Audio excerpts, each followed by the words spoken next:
Everyone, welcome back to my YouTube channel that is सबसे पढ़ो feel free to learn. आज की video में हम डिस्कस करेंगे कि फाइनेंस मैनेजर का क्या रोल होता है, क्यों कंपनीज इन्हें हायर करती हैं, ऐसे कौन से फंक्शंस रिस्पॉन्सिबिलिटीज ये प्ले करते हैं कंपनी में जो हमें इन्हें इंपॉर्टेंट हो जाता है हायर करना। तो सीधे चलते हैं टॉपिक की तरफ और देखते हैं। देखिए, कल हमने बेसिक पार्ट कवर किया था कि क्या हमारा फाइनेंशियल मैनेजमेंट होता है, जिसमें हमने पढ़ा था कि it is all about managing the money. हमारी कंपनी में हम कैसे फंड्स को लेके आएंगे और कैसे इन्हें यूटिलाइज करेंगे, यही क्या होता है भाई, फाइनेंशियल मैनेजमेंट होता है। इन द सेम वे यहाँ पे आपको एक क्या दिख रहा है, भी कंफ्यूज मैन दिख रहा है, जो है हमारी कंपनी के क्या, फाइनेंस मैनेजर। हमारी कंपनी में इतने सारे पैसे हैं, हमारे पास तीन ऑप्शंस हैं। देखिए, project A, project B, project C. अब सारे प्रोजेक्ट में ये बंदा इन्वेस्ट कर सकता है? नहीं। क्यों? क्योंकि फंड्स लिमिटेड होंगे। हर कंपनी में भाई फंड्स तो लिमिटेड होते हैं ना, अनलिमिटेड कैसे हो जाएंगे रिसोर्सेज। तो अब इन्हें क्या करना है, इन्हें एनालाइज करनी है सिचुएशन की, ऐसे कौन से प्रोजेक्ट में ये इन्वेस्ट करें जिससे इन्हें क्या मिल सके भाई, रिटर्न अच्छा मिल सके। और ये सारी प्रोजेक्ट में क्या करेंगे, क्या चीज चेक करेंगे भाई, इसमें कितना रिस्क इन्वॉल्व है।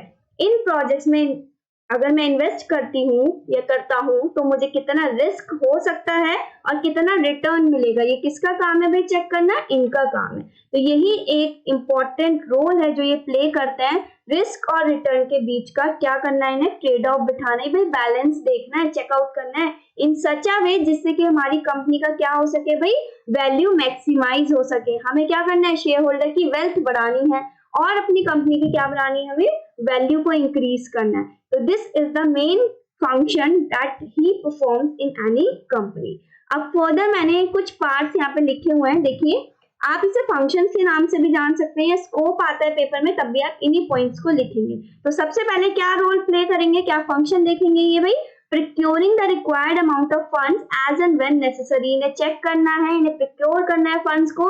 जैसे ही अगर कोई मनी की रिक्वायरमेंट आती है तो ये क्या करेंगे भाई, फंड्स को लेके आएंगे कंपनी में। अब फंड्स लेके आ गए, उसके बाद हम क्या करते हैं, इन्वेस्ट करते हैं उन फंड्स को वेरियस एसेट्स में, प्रोजेक्ट्स में। जैसे अभी अब मैंने आपको एक इमेज दिखाई थी कि वहां पे उनके पास 3 प्रोजेक्ट्स थे, वो एनालाइज करके किसी सिंगल प्रोजेक्ट में क्या करेंगे, इन्वेस्ट करते हैं। Distributing returns to shareholder. अब इन्वेस्ट करने के बाद भाई हर कंपनी को फायदा होता है, ऑलमोस्ट केसेस यही रहते हैं। हम कोई भी ये कंपनी तो नहीं मान के चलेगी ना मुझे लॉस होगा। तो जब हमें अर्निंग्स होना स्टार्ट हो जाएंगी तो अब शेयर होल्डर को हमारा क्या काम हो गया, उन्हें रिटर्न्स देना है ना। हर कंपनी में अगर शेयर होल्डर इन्वेस्ट कर रहे हैं तो वो आपसे एक्सपेक्ट करके चल रहे हैं कि आप उन्हें बदले में कुछ रिटर्न प्रोवाइड कराएंगे। तो हम क्या करते हैं, उन्हें डिविडेंड देते हैं। ये भी किसका काम होता है, परसेंटेज डिसाइड करना फाइनेंस मैनेजर का। Next, overall financial planning and control. भाई ओवरऑल फाइनेंशियल प्लानिंग तो करेंगे ही ना कि मेरे कंपनी में कितना फंड्स की रिक्वायरमेंट है, कैसे मैं लेके आऊं, कब मैं लेके आऊं, कितना मैं इन्वेस्ट करूं, कितना मैं डिस्ट्रीब्यूट करूं। नेक्स्ट उनका क्या फंक्शन है भाई, management of working capital. Working capital क्या होती है, जो हमें day to day activities perform करने के लिए फंड्स की नीड होती है, उसे हम क्या बोलते हैं भाई, वर्किंग कैपिटल। तो उसके लिए भी इन्हें सोचना है कि कितना मैं पैसा अपनी कंपनी के अंदर रखूं। Raising funds from different sources. बहुत सारे सोर्सेज होते हैं ना कि वो शेयर से इशू करें या डिबेंचर से इशू करें या बैंक लोन लें, शॉर्ट टर्म लोन लें। ये सारी चीजें हमें देखनी है कि कहाँ से ये पैसे को रेज करेंगे। एनी अदर फाइनेंशियल इवेंट, और अगर कुछ और होता है पैसे से रिलेटेड तो भी वो इन्हीं का काम होता है जो इन्हें परफॉर्म करना होता है। अब पहले आप देखिए, हमने ट्रेडिशनल अप्रोच में क्या पढ़ा था कि वो कहाँ तक लिमिटेड था भाई, फाइनेंस मैनेजर का रोल जो है वो सिर्फ रेजिंग फंड्स तक लिमिटेड था। बट जब हमने मॉडर्न अप्रोच पढ़ी तो आपने देखा वहां पे यूटिलाइजेशन भी इन्वॉल्व किया गया कि भाई आप इन्वेस्टमेंट करिए पैसे को जिससे कि आपकी कंपनी को फायदा हो सके, वो भी फाइनेंशियल मैनेजर का ही रोल हुआ। अब आज की डेट में आप चेकआउट करिए कि फाइनेंशियल मैनेजर का रोल सिर्फ यही नहीं है कि उसकी कंपनी में कितना फंड्स की रिक्वायरमेंट है, अब वो हर डिपार्टमेंट में इंटरलिंक्ड हो गए हैं। प्रोडक्शन में भी फाइनेंस की जरूरत है भाई, मार्केटिंग में भी फाइनेंस की जरूरत है, परचेज डिपार्टमेंट हुआ वहां पे भी फाइनेंस की जरूरत है। अगर फैमिली में 5 मेंबर्स हैं तो 5 मेंबर्स को फंड्स की रिक्वायरमेंट है ना। तो इसलिए हम बोलते हैं कि फाइनेंस फंक्शन क्या है, इंटरलिंक्ड है सारे ही एरियाज से। तो पहले रोल इनका लिमिटेड हुआ करता था, बट ये इतना ज्यादा वास्ट हो गया है अब कि ये सारे ही डिपार्टमेंट्स में इन्वॉल्व हो चुके हैं।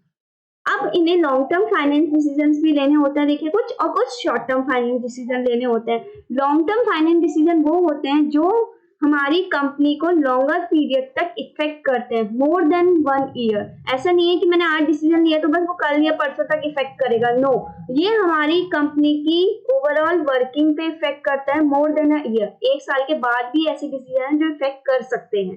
कौन कौन से डिसीजन होते हैं वो हमारे investment decision, financing decision and dividend decision. There are 3 decision जो लॉन्ग टर्म फाइनेंस डिसीजन के अंदर आते हैं, financing, investing and dividend. One one करके इसे चेकआउट कर लेते हैं। पहला आता है फाइनेंस कराना।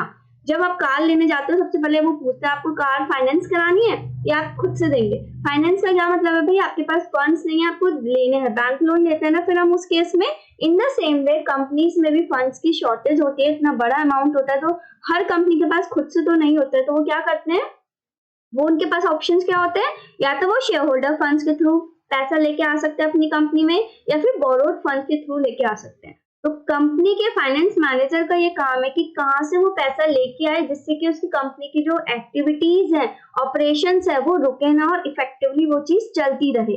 तो उन्हें डिसाइड करना है, किसके रिगार्डिंग डिसाइड करना है भाई, फाइनेंसिंग पैटर्न क्या रहने वाला है कंपनी का, कितने प्रोपोर्शन में आप फंड्स को रेज करेंगे, कहां से करेंगे, शेयर होल्डर फंड्स कितने लेंगे आप, बोरोड फंड्स कितने लेंगे। तो ये डिसीजन हमारा कहां पे आता है, फाइनेंसिंग डिसीजन में आता है। पैसा कैसे लेके आओगे, कौन कौन से सोर्सेज से लेके आओगे, ये डिसीजन हमें लेना है। नेक्स्ट डिसीजन क्या लेना होता है भाई, इन्वेस्टमेंट डिसीजन। अब पैसा तो ले आए आप लोग, कहीं पे इन्वेस्ट भी तो करोगे। मेरे पास अगर 10,000 है तो मैं अगर उसे ऐसी 10,000 रखी रहूंगी तो कोई बेनिफिट होगा नहीं। अगर मैं उसे इन्वेस्ट करती हूँ तो मे बी वो 10,000 के 15,000 हो सकते हैं। मैं मे बी आरडी खुलवा लूँ, एफडी खुलवा लूँ, सेविंग अकाउंट में डाल दूं या म्यूचुअल फंड्स में इन्वेस्ट कर दूं, है ना। तो दीज आदि मेरे पास जो है ऑप्शन है। ऐसी कंपनी के पास क्या ऑप्शंस होते हैं, वो प्रोजेक्ट्स में इन्वेस्ट करते हैं, वो एसेट्स खरीदते हैं। इन डिसीजन को हम और क्या बोलते हैं, कैपिटल बजटिंग डिसीजन बोलते हैं। ये हमारे लॉन्ग टर्म एसेट्स में जब हम इन्हें इन्वेस्ट करते हैं तो हम इस चीज को लेके आते हैं। देखिए लॉन्ग टर्म एसेट्स कौन से हुए, जो हमें 1 साल के बाद रिटर्न देंगे। जैसे कि मैं कहूँ अगर मेरे को कार खरीदनी है तो वो ये तो नहीं है ना मैं 1 साल के अंदर कार खरीद के उसे फिर से बेच दूंगी, नहीं। हर किसी के पास इतना पैसा नहीं होता है कि वो एकदम से रिप्लेस करा ले। तो ये डिसीजन ऐसे होते हैं जो हमारे इरिवर्सिबल इन नेचर होते हैं, एकदम से उन्हें रिवर्स नहीं किया जा सकता। क्यों नहीं किया जा सकता, क्योंकि उसमें बहुत ज्यादा पैसा इन्वॉल्व होता है मेरा। तो इसलिए ये क्या होता है, इन प्रोजेक्ट में कैसा होता है, रिस्क बहुत ज्यादा होता है, क्योंकि फ्यूचर मेरा अनसर्टेन है, मुझे नहीं पता मेरे को उस पर्टिकुलर प्रोजेक्ट से फायदा मिलेगा नहीं मिलेगा, रिटर्न मिलेगा नहीं मिलेगा।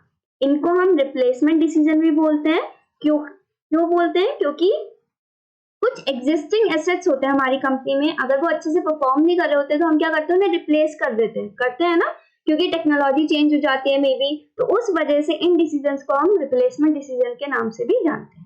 अब एक कंपनी में जो फाइनेंस मैनेजर होगा वो क्या करेगा, प्रॉपर फाइनेंशियल एनालिसिस करेगा कि मैं इस पर्टिकुलर प्रोजेक्ट में इन्वेस्ट कर रहा हूँ तो इसमें कितना रिस्क इन्वॉल्व है, मुझे यहाँ पे कितना रिटर्न मिल सकता है, मिलेगा भी नहीं मिलेगा। इन सारे डिसीजंस को इन्हें देखना होता है, सारा एनालिसिस करना होता है। देन वो डिसाइड करते हैं कि मैं एसेट खरीदूं, कौन से एसेट खरीदूं। भाई इतने सारे एसेट्स हैं, सारे एसेट्स तो मैं नहीं खरीद सकता, तो कौन से एसेट्स में मैं पैसा लगाऊं अपना। टू बाय एन एसेट और to get it on lease, मैं एसेट खरीदूं या लीज पे ले लूं, लीज मतलब रेंट पे ले लूं, किससे ज्यादा मुझे फायदा होगा। To buy an another firm और नॉट, दूसरी फर्म को खरीद लूं या नहीं खरीदूं।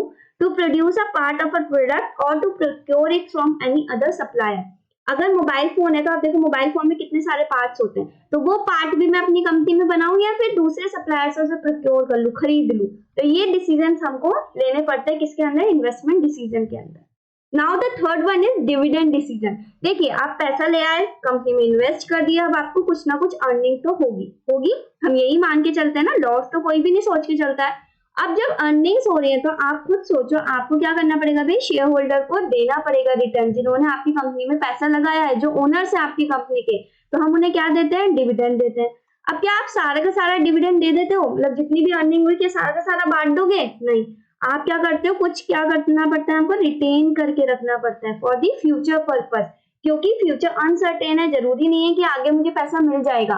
तो मैं क्या करती हूँ, कुछ पार्ट सेव करके रख लेती हूँ। जैसे आपको भी पॉकेट मनी मिलती है तो हम क्या करते हैं, सेव कर लेते हैं ना फ्यूचर के लिए, कि अगर मुझे आगे नहीं मिली मेरी पॉकेट मनी तो मैं इस पैसों से काम चला लूंगा। तो ये डिसीजन कौन लेता है भाई, फाइनेंस मैनेजर लेता है कि कितना प्रॉफिट वो डिस्ट्रीब्यूट करे शेयर होल्डर्स में और कितना अपनी कंपनी में क्या करना है भाई, रिटेन्ड करके रखना है फॉर द री इन्वेस्टमेंट पर्पस। आगे चल के हमें री इन्वेस्टमेंट भी तो करना है, मेरी कंपनी में प्रॉफिट होगा तो।